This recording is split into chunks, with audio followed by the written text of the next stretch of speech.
y le agradezco a nuestro compañero Jesús García que nos permita, compañero periodista del diario La Opinión, que nos permita conversar de lo que se ha dado el día de hoy. Como siempre, un enorme gusto tenerte aquí, Jesús, en Los Periodistas. Alejandro, ¿cómo estás? Un gusto. ¿Me escuchan? Encantado, te escuchamos perfectamente. Perfecto. Gracias, Jesús. ¿Qué es lo que sucedió hoy? ¿Qué parte del proceso es? ¿Qué significa que no se declare, que se declare no culpable? ¿Qué estamos viendo, Jesús? Pues mira, es una parte del proceso muy natural, digamos, formalmente después de la extradición y como es un distrito diferente, tiene que volverse a leer pues las acusaciones, en este caso son 17. Hay que recordar que el Mayo Zambada tiene acusaciones en varios distritos en los Estados Unidos, son 6 distritos, ha sido acusado en 16 ocasiones, o sea, tiene 16 acusaciones directas en su contra y esta, desde mi punto de vista, y bueno, por el debido a que fue extraditado a Nueva York por los fiscales mismos, es la más importante. Son 17 acusaciones que incluyen, pues, liderar una organización criminal durante un largo tiempo, por supuesto, conspirar para el tráfico de droga hacia los Estados Unidos, incluyendo fentanilo, que era una parte que sorprendió mucho en la actualización de esta causa que se dio en mayo pasado, justo antes de que fuera detenido en El Paso, Texas. Y también incluye uso de armas, por supuesto, y lavado de dinero. Entonces, es, digamos, lo que integra, porque son 17 acusaciones, pero eso es básicamente los delitos que se está persiguiendo.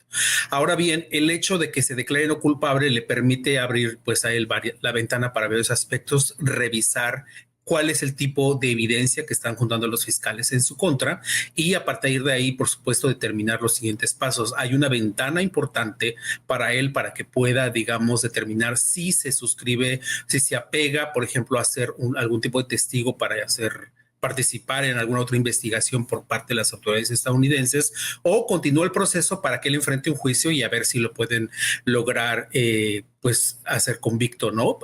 Declaró culpable de las acusaciones que tiene. Nada más para establecerlo así, este caso es sumamente importante para los Estados Unidos y difícilmente los fiscales dejarían pues que se les fuera pues práctico, como se diría en México, ¿no? Como que se les fuera vivo este personaje que para ellos es tan importante. Entonces, desde mi perspectiva, en definitiva, le conviene al Mayo Zambada hacer un acuerdo y seguir el paso, pues, de su propio hijo, ¿no? Ismael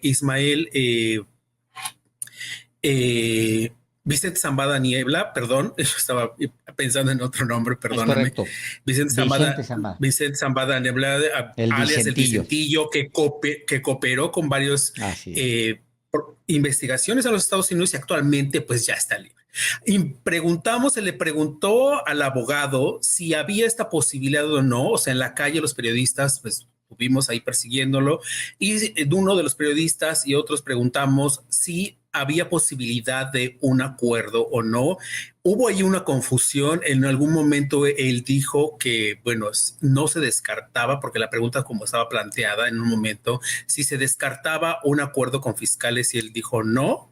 Sin embargo, después como que él, le repitieron la pregunta y él dijo no, va a juicio, va a haber juicio. En este caso va a haber juicio. Después hubo un momento adicional donde se le volvió a preguntar, ¿va a haber algún tipo de acuerdo con los fiscales? En este momento no, esto es un juicio y esto va a juicio. Entonces, básicamente él está afirmando que por el momento no hay un acuerdo, pero evidentemente nos abre esa posibilidad, Alejandro. Podría ser que él dijera, bueno, pues quiero cooperar con las autoridades allá en Estados Unidos. No hay un personaje abajo de él a quien él pueda, o que sea importante que él pueda incriminar para cambiar ese testimonio. O sea, necesariamente tendría que incriminar hacia arriba, digamos, revelar información hacia arriba del Mayo Zambada, como sabemos, pues, ¿quién está? En efecto, mira, Expresidentes. Alejandro, yo creo, exacto, y es una de las cosas que he planteado, creo que lo planteamos incluso en algún momento aquí, lo que puede ofrecer el Mayo Zambada, hay que recordar que fue identificado y ha sido identificado como el operador político del cártel de Sinaloa. Es decir, él tendría información suficiente de cómo se hace, digamos, o se hicieron los conturbios políticos para tener la protección. Pero hay que tener, antes de que toda la gente empiece a decir, bueno, va directamente ahorita justamente en este momento las campañas que están en contra pues del presidente Andrés Manuel López Obrador van directo contra él. Hay que recordar que este personaje ha operado durante más de 40 años y desde los 80s, bueno, finales de los 70s, 80, 90s, que es un aumento impresionante del narcotráfico en México y hacia los Estados Unidos, y por supuesto lo que corresponde a los dos gobiernos panistas durante los años 2000, que pues fue esta vorágine con la guerra del narcotráfico, es decir, una investigación muchísimo más amplia que involucraría pues por supuesto a funcionarios en algún momento a nivel federal, estatal y local.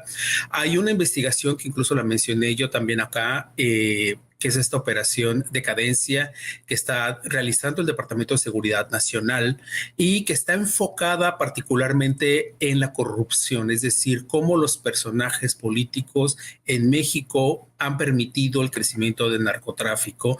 Y cuando estamos hablando, son periodos básicamente cuando ya fue prácticamente incontrolable, es decir, ya con Peña Nieto era incontrolable el narcotráfico, con Andrés Manuel pues estamos viendo lo que está ocurriendo, aunque ha habido acciones importantes, pero con las críticas que ha enfrentado la actual presidencia, pues hay que reconocer que pues es detenido de los líderes más importantes del narcotráfico, se quiera o no, está ahí, parte de los acuerdos que tienen con las autoridades estadounidenses. Hay todavía ese estira de afloja de cómo se hizo la operación, pero pues también estuvo Ovidio y hay otros personajes que se han detenido que han tenido un impacto importante para los Estados Unidos. Y Estados Unidos ha estado defendiendo, yo hace unas semanas escribí un artículo justamente sobre eso, de defendiendo la relación bilateral con el gobierno mexicano en contra del crimen organizado. Entonces, bien lo señalas tú, iría básicamente más en la parte de corrupción, más que buscar, por ejemplo, que se pueda detener a otro personaje operador, digamos, de menor nivel, que dirían, pues las autoridades estadounidenses, no queremos eso, queremos algo mayor, ¿no? Pues tal cual, Jesús, pues sí sería, digamos, una cooperación para hacer declaraciones de índole política, señalar a...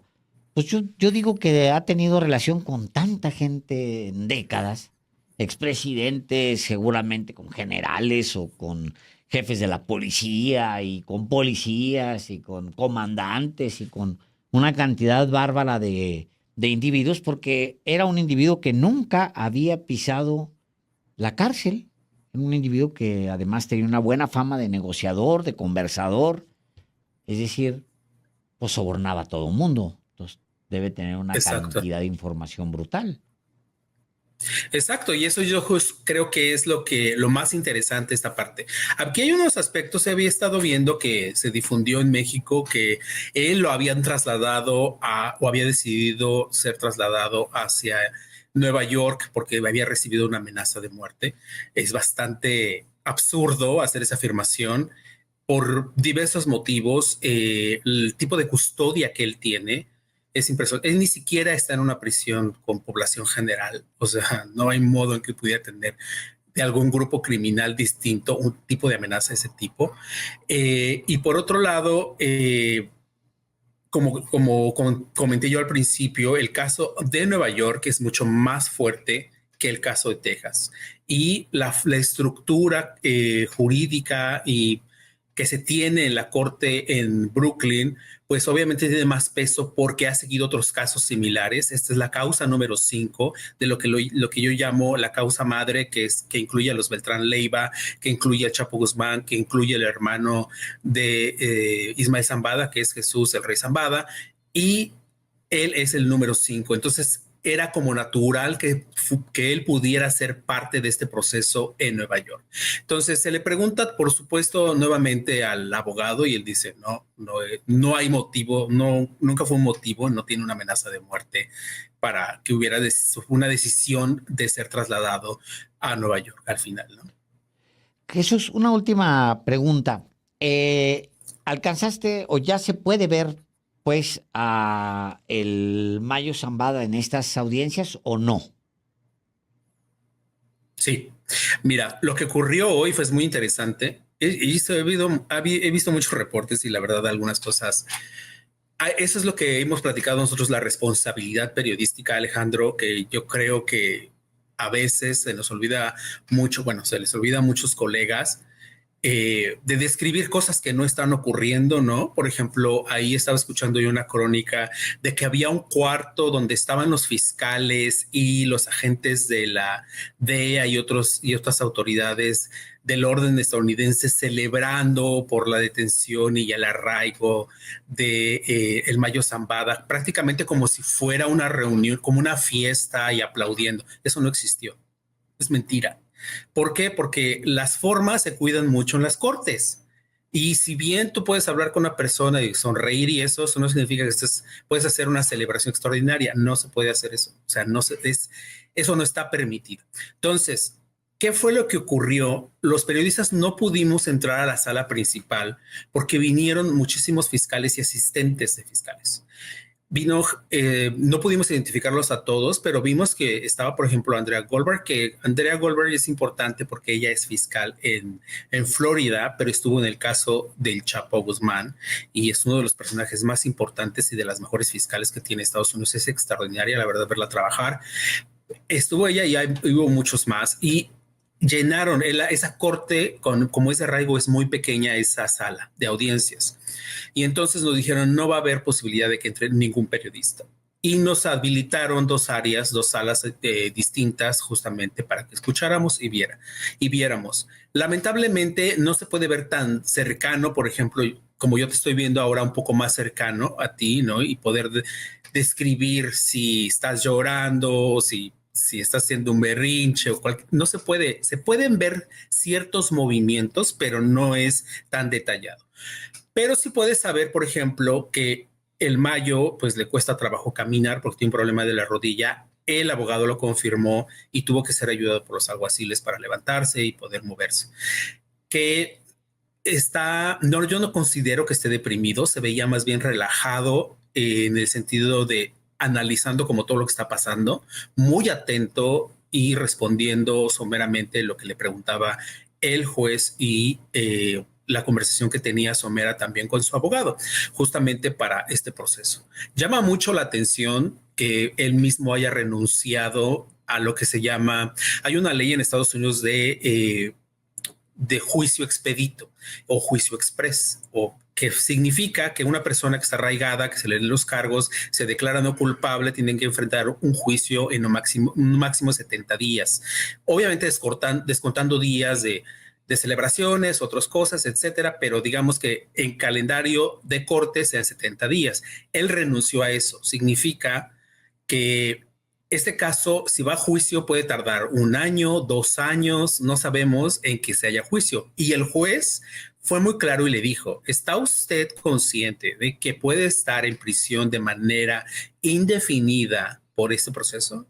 Y él respondió que sí y que había estado asesorado para ello. Entonces, está muy consciente de lo que está pasando, por eso yo sí creo que llegará un momento en que podría entrar a un acuerdo por la edad, por su salud física, por el beneficio que pueda tener, porque su hijo vive en Estados Unidos y está libre, y o sea, tiene, digamos, varios elementos a favor, pero ahorita justamente en el inicio del proceso no lo vamos a ver. La siguiente audiencia es el 31 de octubre, donde básicamente sabremos primero los primeros descubrimientos que le llaman, lo que es básicamente la evidencia que está juntando los fiscales. El hecho, y esto lo vuelvo a recalcar porque mucha gente piensa, bueno, ya se investigó 40 años, pues ya tienen todo, ¿no? O sea, presenten la evidencia. No funciona así. Es decir, para el juicio tienen que validar toda esa evidencia ante el juez y decir, tenemos esto y lo estamos recabando de tal forma. Entonces, ok. Entonces, tienen que compartir todo eso, hacer el proceso de validación y compartirlo con la defensa. Y entonces ver qué tanto la defensa puede evaluar los siguientes pasos. Si realmente la evidencia es contundente, pues pueden llegar a un acuerdo. Si no es tanto, pues continúan las siguientes audiencias. Por eso el 31, pues vamos a ver algo básicamente se podría definir, incluso tenemos ya una fecha de juicio, no tenemos ni siquiera acercando a fecha de juicio, vamos a determinar qué tipo de documentos se van a pedir, por ejemplo, al extranjero, cómo se va a manejar los testigos, si se va a hacer una lista secreta, etcétera, etcétera, que son los pasos que vamos a ver. Pero es muy temprano todavía para eso, ¿no? Jesús García, pues como siempre un enorme gusto poder platicar contigo. Alejandro, un gusto como siempre estar acá. Cuídate. Gracias. y muy buenas noches. Buen fin de semana.